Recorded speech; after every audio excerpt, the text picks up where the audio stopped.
जब सत्यभामा को हुआ रूप का घमंड। श्री कृष्ण भगवान द्वारिका में रानी सत्यभामा के साथ सिंहासन पर विराजमान थे। निकट ही गरुड़ और सुदर्शन चक्र भी बैठे हुए थे। तीनों के चेहरे पर दिव्य तेज झलक रहा था। बातों ही बातों में रानी सत्यभामा ने श्री कृष्ण ने पूछा कि हे प्रभु, आपने त्रेता युग में राम के रूप में अवतार लिया था। सीता आपकी पत्नी थी, क्या वे मुझसे भी ज़्यादा सुंदर थी? द्वारकाधीश समझ गए कि सत्यभामा को अपने रूप का अभिमान हो गया है। तभी गरुड़ ने कहा कि भगवान, क्या दुनिया में मुझसे भी ज़्यादा तेज गति से कोई उड़ सकता है?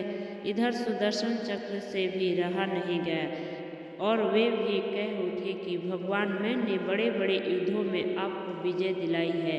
क्या संसार में मुझसे भी कोई ज़्यादा शक्तिशाली है? भगवान मन ही मन मुस्कुरा रहे थे। वे जान रहे थे कि उन तीनों भक्तों को अहंकार हो गया है और उनका अहंकार नष्ट करने का समय आ गया है। ऐसा सोचकर उन्होंने गरुड़ से कहा, हे गरुड़, तुम हनुमान के पास जाओ और कहना कि राम माता सीता के साथ उनकी प्रतीक्षा कर रहे हैं।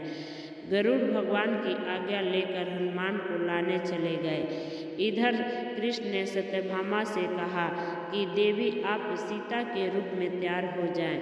और स्वयं द्वारिकाधीश ने राम का रूप धारण कर लिया।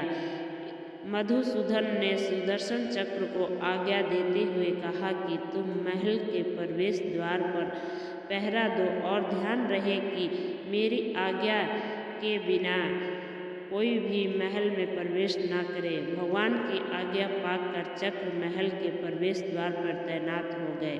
गरुड़ ने हनुमान के पास पहुंचकर कहा कि हे वानर श्रेष्ठ, भगवान राम माता सीता के साथ द्वारका में आपसे मिलने के लिए प्रतीक्षा कर रहे हैं। आप मेरे साथ चले, मैं आपको अपनी पीठ पर बैठाकर शीघ्र ही वहां ले जाऊंगा। हनुमान ने विनयपूर्वक गरुड़ से कहा, आप चलिए, मैं आता हूँ। गरुड़ ने सोचा, पता नहीं यह बूढ़ा वानर कब पहुँचेगा। खैर, मैं भगवान के पास चलता हूँ। यह सोचकर गरुड़ शीघ्रता से द्वारका की ओर उड़े। पर यह क्या है? महल में पहुंचकर गरुड़ देखते हैं कि हनुमान तो उनसे पहले ही महल में प्रभु के सामने बैठे हैं। गरुड़ का सिर लज्जा से झुक गया। तभी श्रीराम ने हनुमान से कहा कि कौन पुत्र, तुम बिना आज्ञा के महल में कैसे प्रवेश कर गए? क्या तुम्हें किसी ने प्रवेश द्वार पर रोका नहीं?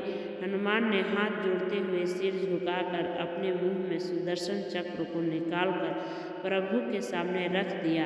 हनुमान ने कहा कि आपसे मिलने से मुझे इस चक्र ने रोका था, इसलिए इसे मुंह में रख मैं आपसे मिलने आ गया। मुझे क्षमा करें। भगवान मन ही मुस्कुराने लगे। हनुमान के हाथ जोड़ते ही प्रभु श्री राम से प्रश्न किया, हे प्रभु, आपने माता सीता के स्थान पर किसी दासी को इतना सम्मान दे दिया है कि वह आपके साथ सिंहासन पर विराजमान है। अब रानी सत्यभामा का अहंकार भंग होने की बारी थी।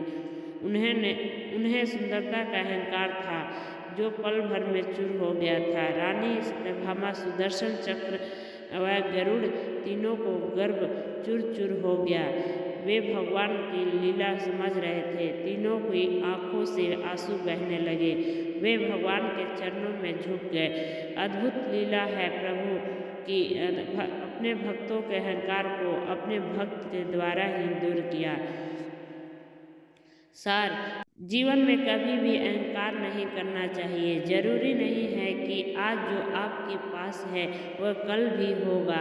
अपने अंदर जरा से भी अहंकार लाने लगे तो स्वयं ठाकुर जी हमसे दूर हो जाते हैं। ठाकुर जी को निस्वार्थ भक्तों की ही जरूरत है, अहंकार की नहीं।